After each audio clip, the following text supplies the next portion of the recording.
Miami, there's an urban legend that says the city was constructed on drug money.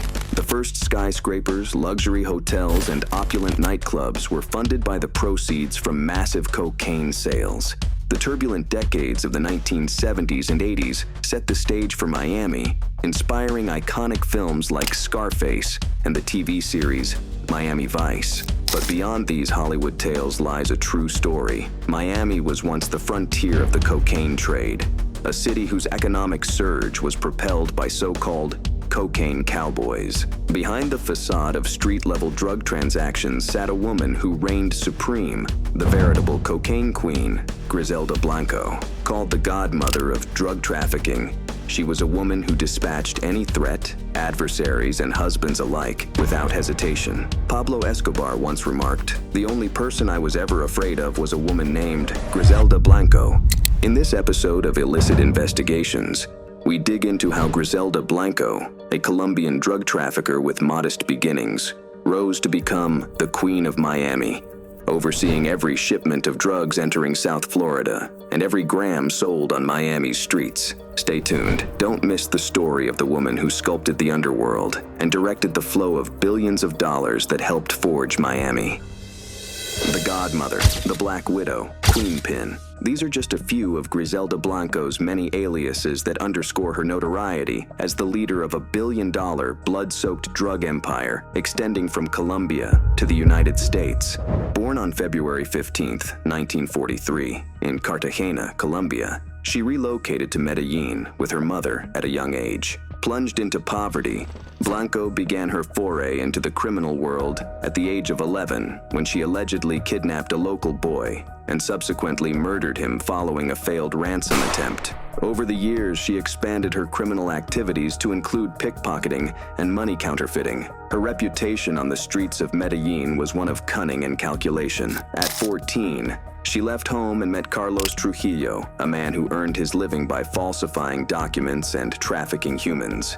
Their marriage later resulted in 3 children, Dixon, Uber, and Osvaldo. In 1964, Blanco illegally migrated to the United States using fake passports and settled with her family in Queens, New York.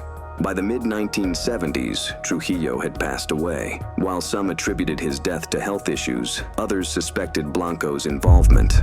Months later, she encountered Alberto Bravo, a drug smuggler whom she would go on to marry. Initially, Blanco served as a drug mule, leveraging the era's tendency to overlook women at airports. She and Bravo ingeniously established a company that purportedly manufactured women's underwear. This front allowed them to dispatch women from Medellin to the U.S., smuggling drugs hidden within their garments.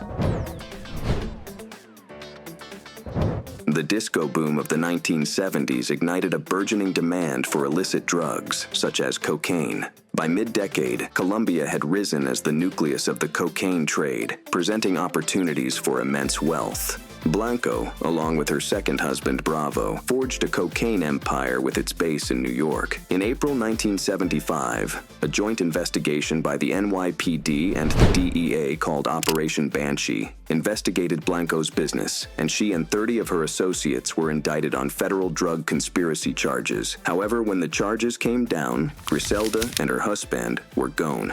They escaped to Colombia to evade capture. Not long after, Blanco, believing her husband had embezzled millions from their operation, shot him dead. From that moment on, she was infamously dubbed the Black Widow. Years later, when tensions eased, Griselda Blanco returned to the U.S., settling in Miami, where she married bank robber Dario Sepulveda in 1978. Their son, Michael Corleone Blanco, was named after Al Pacino's character in The Godfather.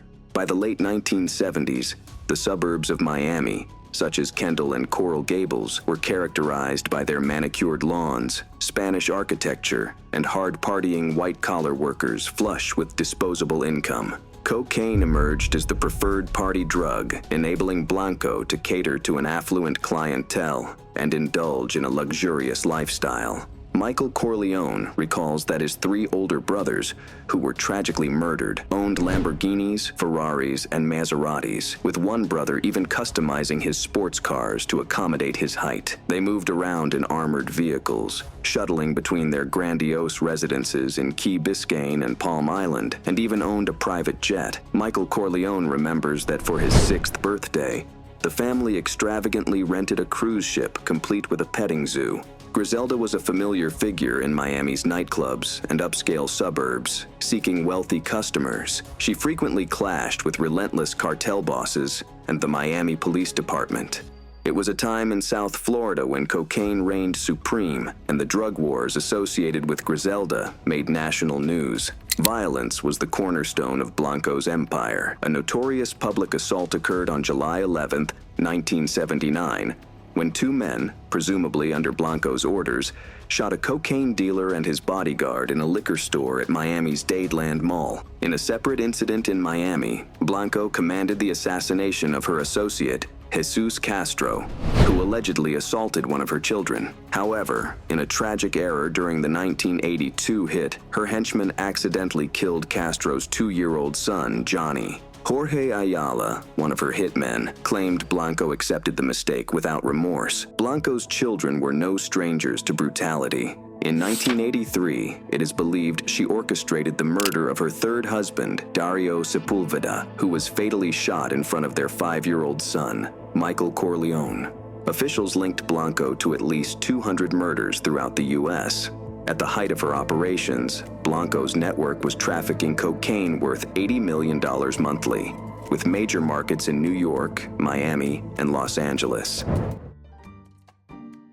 Griselda Blanco is believed to have introduced Escobar to the narcotics trade, acquainting him with the cocaine industry during her time in Medellin after fleeing from New York. While in Colombia, Blanco commanded a network of operatives in the United States and was seeking to broaden her enterprise. In 1975, Blanco met Pablo Escobar, an up-and-coming marijuana trafficker eager to climb the ranks of the drug trafficking hierarchy. Impressed by Escobar's potential, she extended an invitation to him to join her organization. Escobar quickly demonstrated his aptitude and ambition, rapidly assimilating the intricacies of the cocaine trade and becoming one of her principal associates. Historians note that the relationship between Blanco and Escobar was intricate and fraught with tension, marked by their shared traits of ambition and propensity for violence, which often led to clashes of ego. Nevertheless, there existed a profound reciprocal admiration, and each played a pivotal role in the other's ascension within the narcotics domain. Griselda Blanco was adept at eluding law enforcement for a time. The United States Drug Enforcement Administration collaborated with informants to locate her and compile evidence against her. She was arrested in Irvine, California on February 17, 1985, and the subsequent trial resulted in a 15-year prison sentence. While incarcerated, Blanco hatched a plot with FBI informant Charles Cosby to kidnap John F. Kennedy Jr., the son of the former President John F. Kennedy. The scheme involved holding Kennedy Jr. for ransom in exchange for Blanco's release and her repatriation to Colombia, but the plan was never carried out. 9 years after her conviction, Blanco faced additional charges, this time for the murders of Johnny Castro and the drug dealers Alfredo and Grisel Lorenzo. In 2004, Blanco was deported to Colombia and settled in El Poblado, the most affluent neighborhood of Medellin, where she lived discreetly for 8 years. On September 3, 2012, Griselda Blanco, at the age of 69, was outside a butcher shop in Medellin when suddenly 2 gunshots were fired. The shots came from assassins on a motorcycle who swiftly escaped the scene. Blanco, the woman who had carved a notorious path escaping Medellin's poverty, was mortally wounded on those very streets. This is Illicit Investigations. Subscribe now to our channel to go beyond the headlines.